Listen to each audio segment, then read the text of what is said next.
નમસ્તે. ધોરણ 11 chemistry chapter number 2 પરમાણુનું બંધારણ. ચલો મિત્રો, આજનો વિડીયો નંબર છે આપણો 13, વિડીયો નંબર 13. હવે આજનો આપણો ટોપિક છે કક્ષકોની ઉર્જા. આગલા વિડીયોની અંદર આપણે કક્ષકોના જુદા જુદા આકાર વિશે આપણે સમજ્યા. કોઈ પણ એક કક્ષકની પેટા કક્ષકો કઈ કઈ છે તેની પણ આપણે સમજ મેળવી. જેમ કે એસની કોઈ પેટા કક્ષક નથી, એ જ રીતે પી કક્ષકની 3 પેટા કક્ષકો છે, ડી કક્ષકની 5 પેટા કક્ષકો છે, એફ કક્ષકની 7 પેટા કક્ષકો છે. હવે આપણે આ કક્ષકોની જુદી જુદી મિત્રો ઉર્જા હોય છે. દરેક કક્ષકની ઉર્જા અલગ અલગ હોય છે. તેનો આધાર શાના પર રહેલો છે તેની ચર્ચા આજે આપણા આ વિડીયોની અંદર કરવાના છે. તો ચલો આપણે પહેલું સમજીએ કે કોઈ એક જ શક્તિ સ્તરમાં આવેલી જુદા જુદા પ્રકારની કક્ષકોની સાપેક્ષ ઉર્જાનો ક્રમ એ આપણે પહેલા અહીંયા નોંધ કરી લઈએ કે કોઈ એક જ, અહીંયા લખીશું, એક જ શક્તિ સ્તરમાં જો અહીંયા હું તમને શું કહેવા માંગુ છું કે કોઈ એક જ કક્ષાની અંદર, શક્તિ સ્તર એટલે કક્ષાની અંદર આપણે અહીંયા સમજવાનું છે. તો કોઈ એક જ શક્તિ સ્તરમાં ચાર કક્ષકો આવેલી હોય, for example S, P, D અને એફ, એમ 4 કક્ષકો આવેલી હોય તો તેનો ઉર્જાક્રમ હું કહું છું. તો એ કક્ષકોનો ઉર્જાક્રમ આ મુજબનો હશે. તો એસ કક્ષકની ઉર્જા ઓછી હશે પી કક્ષક કરતા, પી કક્ષકની ઉર્જા ઓછી હશે ડી કક્ષક કરતા અને ડી કક્ષકની ઉર્જા ઓછી હશે એફ કક્ષક કરતા. મિત્રો ફરી તમને એક વાત કહી દઉં કે જે કક્ષક કેન્દ્રની નજીક હોય તેનું કેન્દ્ર પ્રત્યે આકર્ષણ વધુ હોય છે, માટે તેની ઉર્જા ઓછી હોય. જેમ જેમ કેન્દ્રથી દૂર થતી જાય તેમ તેમ તેની ઉર્જાની અંદર વધારો થાય છે. ચલો હવે આનું એક ઉદાહરણ આપણે સમજીએ કે ધારો કે n બરાબર 3 ત્રીજું શક્તિ સ્તર છે, બરોબર. તો એના માટે આપણે જો ઉર્જાક્રમ લખવો હોય તો આ રીતે મિત્રો લખી શકાય કે જો n બરાબર 3 હોય તો 3s, પછી 3p, 3d, 3f શક્ય નથી મિત્રો, એટલે આપણે 3f લખતા નથી. કારણ કે n બરાબર 3 માટે l નું કોઈ મૂલ્ય 4 એવું મળતું નથી, એટલા માટે. કારણ કે l નું મૂલ્ય વધુ ના જોઈએ n કરતા, એટલા માટે 4f શક્ય નથી. એવો પણ તમને 1 માર્ક્સની અંદર પ્રશ્ન પૂછાય. 4f કેમ શક્ય નથી? તો 4f શક્ય એટલા માટે નથી કે f નું મૂલ્ય કેટલું હોય. f કક્ષક માટે l નું મૂલ્ય SPDF એટલે કે 0, 1, 2, 3 તો 3 હોય છે. તો અહીંયા n બરાબર 3 હોય તો l બરાબર 3 હોવું ના જોઈએ, કારણ કે 0, 1 અને 2 જ હોય, 3 જ મૂલ્યો હોય, માટે 4f કક્ષક શક્ય નથી. તો આ રીતે એનો એક જ શક્તિ સ્તરમાં જુદી જુદી જે કક્ષકો હોય તેનો ઉર્જાક્રમ આ રીતે આપણે લખીએ છીએ. હવે એક બીજી વાત કરીએ કે આપણે પહેલું એક તત્વ, સૌથી પહેલું આપણું તત્વ છે હાઇડ્રોજન. તો હાઇડ્રોજન પરમાણુ માટે આપણે જો તેમાં રહેલી કક્ષકોનો ઉર્જાક્રમ નક્કી કરવો હોય તો તેમાં તો માત્ર એક જ ઇલેક્ટ્રોન છે. હાઇડ્રોજન પરમાણુમાં ઇલેક્ટ્રોનની ઉર્જા એ ફક્ત ને ફક્ત શાના દ્વારા નક્કી થશે? તો મુખ્ય ક્વોન્ટમ આંક દ્વારા જ નક્કી થશે. મુખ્ય ક્વોન્ટમ આંક દ્વારા. તો મુખ્ય ક્વોન્ટમ આંક n દ્વારા હાઇડ્રોજનમાં રહેલા ઇલેક્ટ્રોનની એટલે કે તેમાં રહેલા કક્ષકોની ઉર્જાક્રમ નક્કી થશે. તો મિત્રો આવું કેમ? તો આપણને ખબર છે કે તેમાં એક જ ઇલેક્ટ્રોન છે અને એક જ ઇલેક્ટ્રોન હોવાથી તેની શક્ય કક્ષક બીજી s સિવાયની મળવાની નથી, એટલા માટે. તો અહીંયા આપણે એનો ઉર્જાક્રમ લખવો હોય, હાઇડ્રોજન પરમાણુ માટે કક્ષકોનો ઉર્જાક્રમ લખવો હોય તો આપણે લખી શકાય. તો જુઓ 1s પહેલો આવશે 1s. 1s ની ઉર્જા સૌથી ઓછી, 1s કરતા પછી આવશે 2s. હવે 2s અને 2p બંને મળે છે, બરોબર. n બરાબર 2 માટે 2 કક્ષકો મળે છે, 2s અને 2p. તો બંનેની ઉર્જા કેવી હોય? સમાન હોય. બંનેની ઉર્જા સમાન હોય છે, એટલે અહીંયા n ની વેલ્યુ સમાન હોય તો તે કક્ષકોની ઉર્જા સમાન હોય છે. શાના માટે? તો કે હાઇડ્રોજન પરમાણુ માટે જ મિત્રો, ખાસ આપણે નોંધ કરીશું. એ જ રીતે 3 ક્વોન્ટમ નંબર હોય એટલે કે n બરાબર 3 હોય તો 3s 3p અને 3d 3 કક્ષકો મળે તો ત્રણેયની ઉર્જા કેવી હોય? સમાન હોય. તો જો અહીંયા n ના વેલ્યુ પર અહીંયા n બરાબર 1 છે, અહીંયા n બરાબર 2 મૂક્યા, અહીંયા n બરાબર આપણે 3 લીધા, તો 3 પેટા કક્ષકો 3 પ્રકારની કક્ષકો મળી. મેં તમને કહ્યું હતું ને કે પ્રકાર પણ નક્કી થાય, તો આ પ્રકાર છે એના. ત્યાર પછી એ જ રીતે આપણે f ની વાત કરીએ તો n બરાબર 4 લઈએ તો 4s 4p 4d અને 4f. તો જુઓ આ ચારેયની કક્ષકોની ઉર્જા કેવી છે? સમાન છે. તો આ રીતે જેમ જેમ એનનું મૂલ્ય વધે છે તેમ તેમ ઉર્જા વધે, પણ અંદર જે કક્ષકોના પ્રકાર હોય તેની ઉર્જા કેવી હોય? સમાન હોય છે. તો આ ઉર્જાક્રમ કોનો થયો કહેવાશે? આ ઉર્જાક્રમ હાઇડ્રોજન પરમાણુનો થયો કહેવાશે. અને સમાન ઉર્જા ધરાવતી કક્ષકોને આપણે સમશક્તિક કક્ષકો કહેવાય. અહીંયા એ પણ હું લખી દઉં છું.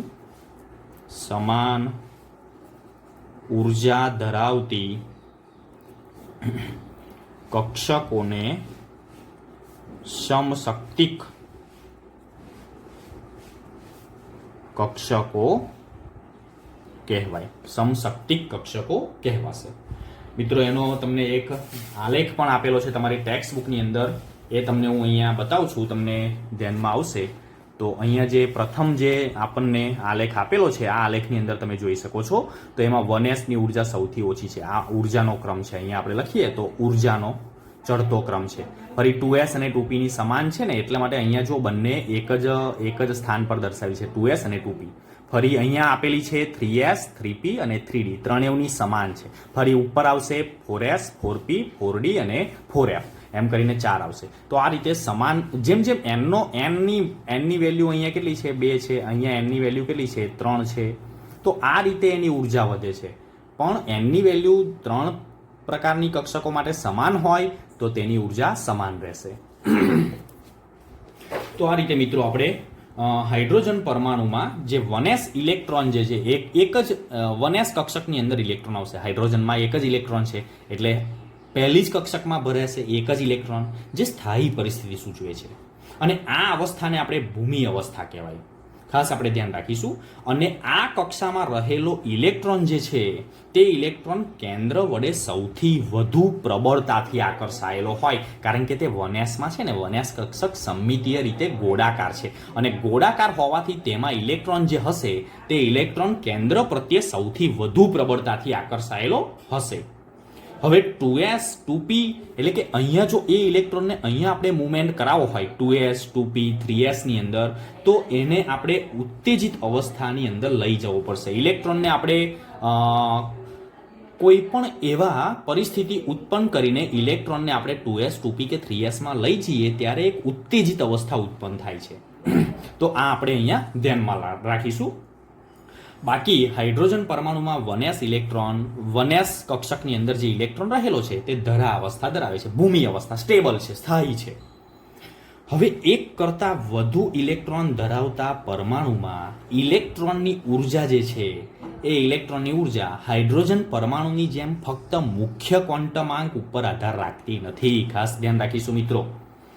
અહીંયા કે હું અહીંયા નોંધ કરું કે એક કરતાં વધુ ઇલેક્ટ્રોન ધરાવતા પરમાણુમાં, જેને બહુ ઇલેક્ટ્રોન કહેવાય, પરમાણુમાં ઇલેક્ટ્રોનની ઉર્જા હાઇડ્રોજન પરમાણુની જેમ માત્ર મુખ્ય ક્વોન્ટમાંક પર આધારિત નથી, પરંતુ તેના ગૌણ ક્વોન્ટમાંક પર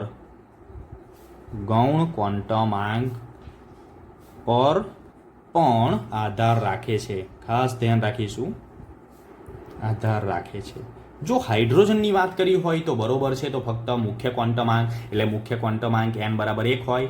n બરાબર 2 હોય, n બરાબર 3 હોય, n બરાબર 4 હોય તો એ પ્રમાણે એની ઉર્જાનો ક્રમ મળશે. પણ અહીંયા તો શું છે મિત્રો, એક અગત્યની બાબત છે કે એક કરતાં વધુ ઇલેક્ટ્રોન જે પરમાણુમાં હોય તો એવા ઇલેક્ટ્રોનની જે ઉર્જા છે તે મુખ્ય ક્વોન્ટમાંક ઉપરાંત ગૌણ ક્વોન્ટમાંક અથવા તો કોણીય વેગમાન ક્વોન્ટમાંક પર પણ આધાર રાખે છે. તેથી આપેલા ક્વોન્ટમાંક માટે એસ, પી, ડી, એફ દરેક કક્ષકની ઉર્જા જુદી જુદી હોય. માટે આપેલ ક્વોન્ટમાંક માટે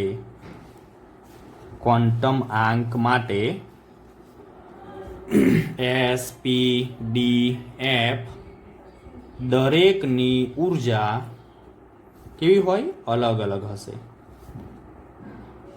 અલગ હોય. ખાસ આપણે ધ્યાન રાખીશું. એટલે આ ઉર્જાની માત્રા જુદી જુદી હોવાનું કારણ શું છે મિત્રો? તો અહીંયા ખાસ આપણે એનું રીઝન પણ સમજવાનું છે. એસપીડીએફ દરેકની ઉર્જા અલગ અલગ હોવાનું કારણ શું? તો એનું કારણ મિત્રો એ છે કે જ્યારે પરમાણુમાં એક કરતાં વધારે ઇલેક્ટ્રોન હોય ત્યારે ઇલેક્ટ્રોન વચ્ચે અપાકર્ષણ થાય છે. કારણ કે ઇલેક્ટ્રોન તે ઋણ વીજભારિત હોય છે, એટલે ઋણ વીજભારિત કણ જ્યારે એક કરતાં વધારે ભેગા હોય ત્યારે તેની વચ્ચે અપાકર્ષણ થાય છે, તે તેનું કારણ છે. ચલો આગળ એક બીજી વાત આપણે સમજીએ કે અહીંયા હાઇડ્રોજન પરમાણુમાં ફક્ત ને ફક્ત ઇલેક્ટ્રોન એટલે કે ઋણ વીજભારિત ઇલેક્ટ્રોન અને ધન વીજભાર ધરાવતા કેન્દ્ર વચ્ચે જ પારસ્પરિક ક્રિયા થાય છે. આ એક નોંધ આપણે અહીંયા લખી દઈએ. તો હાઇડ્રોજન પરમાણુમાં માત્ર ઇલેક્ટ્રોનની વાત આપણે કરીએ છીએ એટલે આપણને ખબર છે ઋણ વીજભારિત હોય છે, એટલે હું અહીંયા ઈ માઇનસ લખું છું. ઇલેક્ટ્રોન અને ધન વીજભારિત કેન્દ્ર એટલે કે પ્રોટોન કેન્દ્ર વચ્ચે પારસ્પરિક ક્રિયા ઉદ્ભવે છે. તો આ આપણે ધ્યાન રાખીશું કારણ કે તેમાં તો માત્ર એક જ ઇલેક્ટ્રોન છે, એટલે ઇલેક્ટ્રોન અને ધન વીજભારિત કેન્દ્ર વચ્ચે આકર્ષણ થાય છે. જ્યારે વધારે ઇલેક્ટ્રોન હોય એટલે કે એક કરતાં વધારે ઇલેક્ટ્રોન હોય તો જ્યારે બહુ ઇલેક્ટ્રોન ધરાવતા પરમાણુ હોય, અહીંયા લખું બહુ ઇલેક્ટ્રોન ધરાવતા પરમાણુમાં કયા પ્રકારની આંતરક્રિયા હોય? તો તેમાં મિત્રો 2 પ્રકારની આંતરક્રિયા હોય બહુ ઇલેક્ટ્રોન ધરાવતા પરમાણુમાં. તો એક તો કેન્દ્ર અને ઇલેક્ટ્રોન, પરમાણુનું કેન્દ્ર અને ઇલેક્ટ્રોન વચ્ચે આકર્ષણ બળ હોય, બરોબર? આ બંને વચ્ચે શું હોય? આકર્ષણ બળ. અને ઇલેક્ટ્રોન વચ્ચે અપાકર્ષણ બળ. આમ 2 પ્રકારની આંતરક્રિયા બહુ ઇલેક્ટ્રોન ધરાવતા પરમાણુમાં જોવા મળે છે. હવે આવા પરમાણુમાં કુલ આકર્ષણ બળો એ કુલ અપાકર્ષણ બળો કરતાં વધારે હોય. એટલે આ જે આકર્ષણ બળ હોય છે તે અપાકર્ષણ બળો કરતાં વધારે હોય છે આવી પરિસ્થિતિમાં, એટલે કે બહુ ઇલેક્ટ્રોન ધરાવતા પરમાણુ હોય ત્યારે. આ આપણે નોંધ કરી રાખીશું. હવે બીજી વાત કે સામાન્ય રીતે આપણે જ્યારે બાહ્યતમ કોષના ઇલેક્ટ્રોન એટલે કે બાહ્યતમ કક્ષાના જે ઇલેક્ટ્રોન હોય છે એ ઇલેક્ટ્રોનની અપાકર્ષણની પારસ્પરિક જે ક્રિયા છે તે આંતરકોષમાંના ઇલેક્ટ્રોનની પારસ્પરિક ક્રિયા કરતાં વધુ મહત્વની હોય છે. હા, સૌથી અગત્યની વાત છે. તો ધારો કે આ આપણી પાસે પરમાણુનું કેન્દ્ર છે, આ કેન્દ્રનું આ પ્રથમ, દ્વિતીય અને આ તૃતીય ઉર્જા સ્તર છે. હવે અહીંયા હું તમને કહેવા માંગુ છું તે કક્ષકને ધ્યાનમાં રાખીને હું તમને સમજાવું છું. ધારો કે અહીંયા જે ઇલેક્ટ્રોન વચ્ચે થતી પારસ્પરિક ક્રિયા છે તે તેની આગળની કક્ષક અથવા તો આગળની કક્ષાની અંદર થતી ઇલેક્ટ્રોન વચ્ચેની પારસ્પરિક ક્રિયા કરતાં આ બાહ્યતમ કક્ષાના ઇલેક્ટ્રોનની અપાકર્ષણની જે પારસ્પરિક ક્રિયા છે તે સૌથી મહત્વની હોય છે, બરોબર? આ આપણે તેને ધ્યાનમાં રાખીશું. અને એ પણ આપણે અહીંયા સમજાવે છે કે જેમ જેમ કેન્દ્રનો ધનભાર વધે છે તેમ ઇલેક્ટ્રોનની પારસ્પરિક ક્રિયા પણ વધે. કારણ કે ધનભાર વધે તો તેનું આકર્ષણ વધે છે. આથી અંદરના કોષમાં રહેલા ઇલેક્ટ્રોનને લીધે બાહ્યતમ કોષના ઇલેક્ટ્રોન કેન્દ્રના સંપૂર્ણ ધન વીજભારનો અનુભવ કરતો નથી. એટલે મિત્રો આપણને ખબર છે કે આ જે બાહ્યતમ કક્ષાના જે ઇલેક્ટ્રોન છે, બાહ્યતમ કક્ષાના ઇલેક્ટ્રોન જે અંતિમ કક્ષાની અંદર આવેલા હોય તેનું કેન્દ્ર પ્રત્યેનું આકર્ષણ ઓછું હોય છે. તેનો સંપૂર્ણ અનુભવ નથી કરતો તેના ધન વીજભારનો. કેમ? તો કે આગળ એક સ્તર છે. શાનું સ્તર છે? તો કે ઇલેક્ટ્રોનનું છે. એક આગળની અંદરની કક્ષાની અંદર પાછા ઇલેક્ટ્રોન રહેલા હોય છે. એ ઇલેક્ટ્રોનની લીધે કેન્દ્ર અને બાહ્યતમ કક્ષાના ઇલેક્ટ્રોનનું આકર્ષણ જે હોય છે તે આકર્ષણનું મૂલ્ય ઘટી જાય છે. એટલે તેનો સંપૂર્ણ ધન વીજભારનો અનુભવ કરતો નથી. તો આ આપણે અહીંયા નોંધ કરવાની છે કે બહુ ઇલેક્ટ્રોનીય પરમાણુમાં, અહીંયા લખું છું, બહુ ઇલેક્ટ્રોનીય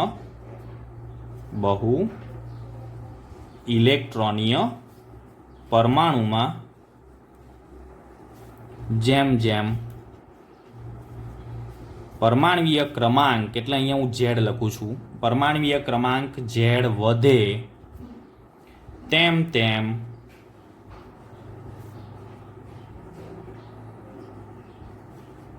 બાહ્યતમ કોષમાં ઇલેક્ટ્રોનની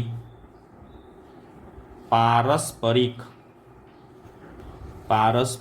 ક્રિયા વધે. હવે તમને એવું થતું હશે કે સાહેબ પારસ્પરિક ક્રિયા કેમ લખે છે? પારસ્પરિક ક્રિયા એટલે એનું આકર્ષણ, બરોબર? એટલે બાહ્યતમ કોષમાં, એટલે કે કહેવાનો મતલબ કે આ જે ધન વીજભાર વધે તો બાહ્યતમ કક્ષાના ઇલેક્ટ્રોન અને કેન્દ્ર પ્રત્યે જે પારસ્પરિક ક્રિયા હોય છે તેમાં વધારો થાય છે. આથી આંતરિક કોષમાં રહેલા ઇલેક્ટ્રોનને લીધે, અહીંયા લખું છું, આથી આંતરિક એટલે અંદરની કક્ષા, આંતરિક કોષમાં, કોષ એટલે કક્ષા, આંતરિક કોષમાં રહેલા ઇલેક્ટ્રોનને લીધે શું થશે? બાહ્યતમ એટલે કે બાહ્ય કોષના ઇલેક્ટ્રોન કેન્દ્રના ધનભારનો સંપૂર્ણ અનુભવ કરતો નથી. બસ મિત્રો, આટલું આપણે ધ્યાનમાં રાખીશું, બરોબર? કેન્દ્રનો ધન વીજભાર એટલે કે બહુ ઇલેક્ટ્રોનીય પરમાણુમાં જેમ જેમ કેન્દ્રનો ધન વીજભાર વધે છે તેમ તેમ બાહ્યતમ કક્ષાના ઇલેક્ટ્રોનની પારસ્પરિક ક્રિયા તો વધવાની છે કેન્દ્ર સાથેની.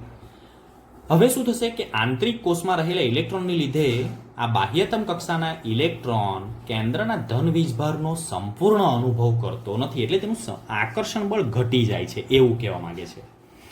એટલે કહેવાનો મતલબ કે આમ કેન્દ્રના ધનભારને આંતરકોષના ઇલેક્ટ્રોનની એક પડ જેવી અસર, આવરણ જેવી અસર થાય છે.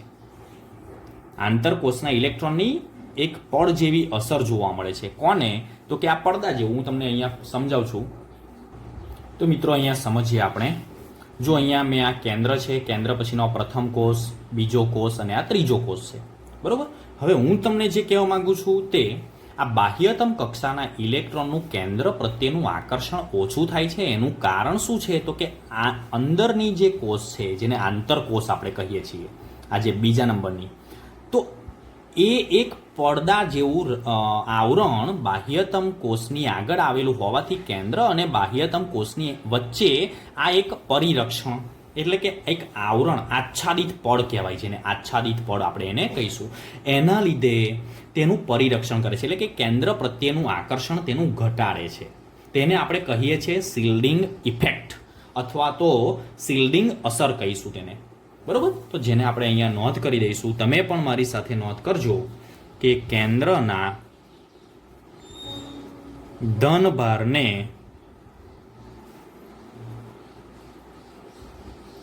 આંતરકોષના ઇલેક્ટ્રોનની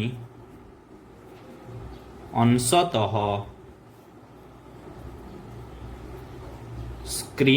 સ્ક્રીનિંગ એટલે આવરણ, એક પડદો, સ્ક્રીનિંગને લીધે ઓછી અસર પડે, બરોબર? કેન્દ્રના ધનભારને આંતરકોષના ઇલેક્ટ્રોનની અંશતઃ સ્ક્રીનિંગને લીધે ઓછી અસર પડે, પણ કોની? તો કે બાહ્યતમ કક્ષાના ઇલેક્ટ્રોન અને કેન્દ્ર વચ્ચેના આકર્ષણની.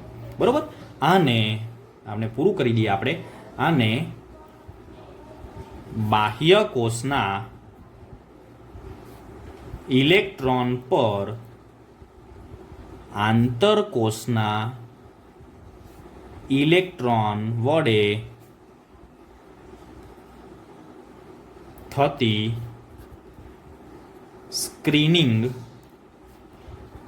અસર કહેવાય. સ્ક્રીનિંગ અસર કહેવાય. મિત્રો ખાસ આપણે આને સમજવાનું છે અને આનો ઉપયોગ આપણે બીજા ચેપ્ટરોમાં પણ કરવાનો છે. આને સ્ક્રીનિંગ અસર કહેવાય. એટલે એક પરિરક્ષણ તરીકે આ કામ કરે છે અને આપણે પરિરક્ષણ તરીકે પણ કહેવાય. પરિરક્ષણ તરીકે તે કામ કરશે. સમજ્યા ને મિત્રો તમે? અને જે ધન વીજભાર બાહ્યતમ કોષના ઇલેક્ટ્રોન વડે અનુભવાય, અહીંયા લખીશું, અને જે ધન વીજભાર બાહ્યતમ કોષના ઇલેક્ટ્રોન વડે અનુભવાય, એટલે કે અહીંયા જે બાહ્યતમ કોષના ઇલેક્ટ્રોન અને પરમાણુના કેન્દ્ર વચ્ચે જે એની અસર અનુભવાય છે તેને આપણે અસરકારક કેન્દ્રીય ભાર કહીએ છીએ. એટલે અહીંયા લખ્યું કે જે ધન વીજભાર બાહ્યતમ કોષના ઇલેક્ટ્રોન વડે અનુભવાય, બાહ્યતમ કોષના ઇલેક્ટ્રોન વડે અનુભવાય તેને અસરકારક કેન્દ્રીય ભાર, જેને આપણે ઝેડ ઇફેક્ટિવ, ઝેડ અસરકારક કેન્દ્રીય ભાર કહે છે. મિત્રો આને આપણે ખાસ સમજવાનું છે, કારણ કે આની અસર સીધું કક્ષકોની ઉર્જા પર થતી હોય છે. એટલે બાહ્ય ઇલેક્ટ્રોનનું જે અંદરના ઇલેક્ટ્રોનથી જે એક પડદા જેવી અસર બને છે, બરોબર, તે હોવા છતાં પણ બાહ્ય ઇલેક્ટ્રોન આ પડદા જેવું કામ કરે છે. અંદરની કક્ષાના ઇલેક્ટ્રોન છતાં પણ તેમની વચ્ચે આકર્ષણ બળ કેન્દ્રીય ભારના વધારા સાથે વધે. એટલે જો આ કેન્દ્રીય ભાર વધતું હોય તો બાહ્યતમ કક્ષાના ઇલેક્ટ્રોનનું કેન્દ્ર પ્રત્યેનું આકર્ષણ વધે છે. બીજા શબ્દોમાં આપણે કહીએ તો કેન્દ્ર અને ઇલેક્ટ્રોન વચ્ચેની જે પારસ્પરિક ક્રિયા છે તે પરમાણુ ક્રમાંકના વધારા સાથે ઘટે છે. પરમાણુ ક્રમાંકના, ખાસ આપણે અહીંયા સમજવાનું છે, પરમાણુ ક્રમાંકના વધારા સાથે ઘટે છે. બરોબર, એટલે તેનું આકર્ષણ ઘટે છે. કહેવાનો મતલબ કે ઇલેક્ટ્રોન અને કેન્દ્ર વચ્ચેનું આકર્ષણ ઘટે છે. બરોબર. તો મિત્રો આ આપણે જોયું અસરકારક કેન્દ્રીય ધનભાર કોને કહેવાય તે. હવે એક બીજો સૌથી અગત્યનો આની અંદર એક મુદ્દાનો સમાવેશ થાય છે કે આ જે જુદી જુદી કક્ષકોમાં રહેલા ઇલેક્ટ્રોન માટેનો જે ઉર્જાનો ક્રમ મારે સમજવો હોય તો એ કઈ કઈ બાબતો પર આધાર રાખે છે તે આપણે અહીંયા સમજીએ. તો અહીંયા લખીશું આપણે જુદી જુદી કક્ષકોમાં રહેલા ઇલેક્ટ્રોનની ઉર્જા. તો એ શાના પર આધાર રાખે? તો મુખ્યત્વે મિત્રો મેં તમને આગળ કહ્યું કે આ જે આકર્ષણ અને અપાકર્ષણની પારસ્પરિક ક્રિયા. પછી બીજા શાના પર આધાર રાખશે? કક્ષકના આકાર પર મિત્રો આધાર રાખે છે. કક્ષકના આકાર પર. કેવી રીતે તે સમજવાનો પ્રયત્ન કરીએ તો ખાસ આપણે ધ્યાન રાખીશું કે જ્યારે બહુ ઇલેક્ટ્રોનીય પરમાણુઓ હોય ત્યારે એમાં રહેલા ઇલેક્ટ્રોનની ઉર્જાનો ક્રમ મારે લખવો હોય તો આ બધી બાબતો જોવાતી હોય છે. આકર્ષણ, અપાકર્ષણની પારસ્પરિક ક્રિયાઓ, કક્ષકોનો આકાર. કઈ રીતે કક્ષકોનો આકાર? તો મિત્રો તમને ખબર છે કે ગોળાકાર કક્ષકોમાં રહેલો ઇલેક્ટ્રોન, કઈ કક્ષક ગોળાકાર છે? S. તો S કક્ષકમાં રહેલો ઇલેક્ટ્રોન છે તે વધારે મજબૂતાઈથી કેન્દ્ર સાથે જોડાયેલો હોય, પરિરક્ષિત થયેલો હોય. એ જ પ્રમાણે P કક્ષકમાં રહેલો ઇલેક્ટ્રોન ડી કક્ષકના બાહ્ય ઇલેક્ટ્રોન કરતાં વધુ શિલ્ડ થયેલો હોય. સમજ પડે છે ને મિત્રો? એટલે S સૌથી વધારે મજબૂતાઈથી S કક્ષકનો ઇલેક્ટ્રોન, એના પછી આવે P કક્ષકનો ઇલેક્ટ્રોન અને એના પછી આવશે D કક્ષકનો ઇલેક્ટ્રોન. એટલે કે S કક્ષકના ઇલેક્ટ્રોન ગોળાકાર કક્ષકમાં એ ગોળાકાર છે માટે તે પી ઇલેક્ટ્રોન કરતાં વધુ સમય કેન્દ્ર સાથે વિતાવે છે, તેનો આકાર એ પ્રમાણેનો છે એટલા માટે. એટલે અહીંયા ખાસ આપણે ધ્યાન રાખીશું. એક બીજી બાબત આપણે અહીંયા એ પણ નોંધ કરીશું કે આપેલ કક્ષા માટે, એટલે કે આપેલ કક્ષા કોઈ એક કક્ષા આપણે n બરાબર 3 લઈએ તો એના માટે અસરકારક કેન્દ્રીય વીજભાર એ કોણીય વેગમાન ક્વોન્ટમ આંકના વધારા સાથે ઘટે છે. આપણે અહીંયા નોંધ કરીશું. આપેલ કક્ષા એટલે અચળ એક કક્ષા લઈ લઈએ તો n જે અચળ એક કક્ષા આપણે લઈ લઈએ તો માટે અસરકારક કેન્દ્રીય વીજભાર એ કોણીય વેગમાન ક્વોન્ટમ આંકના વધારા સાથે ઘટે છે. ખાસ મિત્રો ધ્યાન રાખીશું, આ બાબત સૌથી અગત્યની છે અને સમજવી પણ અગત્યની છે. તો આપેલ કક્ષા કોઈ એક કક્ષા છે n. હવે હું તમને અહીંયા n બરાબર, જો આપણે અહીંયા હું એક ઉદાહરણ દ્વારા તમને સમજાવું, ધ્યાન આવશે, આ ધ્યાનમાં આવશે તમને. n બરાબર 3 લઈ લઈએ અચળ. તો એના માટે અસરકારક કેન્દ્રીય વીજભાર કોણીય વેગમાન ક્વોન્ટમ આંકના વધારા સાથે ઘટે. તો કોણીય વેગમાન ક્વોન્ટમ આંકના મૂલ્યો n બરાબર 3 માટે કયા કયા? તો કે 0, 1 અને 2 આવશે. તો તમે સમજો છો કઈ કઈ કક્ષકો આવશે? 3s, 3p અને 3d આવશે. તો અહીંયા તમને ખબર છે કોણીય વેગમાન ક્વોન્ટમ આંકના વધારા સાથે ઘટે એટલે કે આનો જે અસરકારક કેન્દ્રીય વીજભાર જે છે તે સૌથી ઓછો હોય છે. અસરકારક કેન્દ્રીય વીજભાર માટેનું જે આકર્ષણ બળ હોય છે તે ઓછું હોય છે. ખ્યાલ આવી ગયો મિત્રો? એટલે કે કોણીય વેગમાન ક્વોન્ટમ આંક L ના વધારા સાથે ઘટે કારણ કે તે દૂર જાય છે એટલા માટે. ઓકે, બીજી એક વાત કે S કક્ષકના ઇલેક્ટ્રોન P કક્ષકના ઇલેક્ટ્રોન કરતા અને P કક્ષકના ઇલેક્ટ્રોન D કક્ષકના ઇલેક્ટ્રોન કરતા વધુ મજબૂતાઈથી આકર્ષાયેલા હશે. આનો મતલબ એ થાય. એ જ રીતે જો આપણે બોલવું હોય તો P કક્ષકના ઇલેક્ટ્રોનની ઉર્જા D કક્ષકના ઇલેક્ટ્રોનની ઉર્જા કરતા ઓછી હશે. જો આપણે બીજી બાબતે આપણે અહીંયા હું તમને શું કહેવા માંગુ છું એ તમે સમજો. S કક્ષકના ઇલેક્ટ્રોન P કક્ષકના ઇલેક્ટ્રોન કરતા, એવી જ રીતે P કક્ષકના ઇલેક્ટ્રોન D કક્ષકના ઇલેક્ટ્રોન કરતા વધુ મજબૂતાઈથી આકર્ષાયેલા હોય.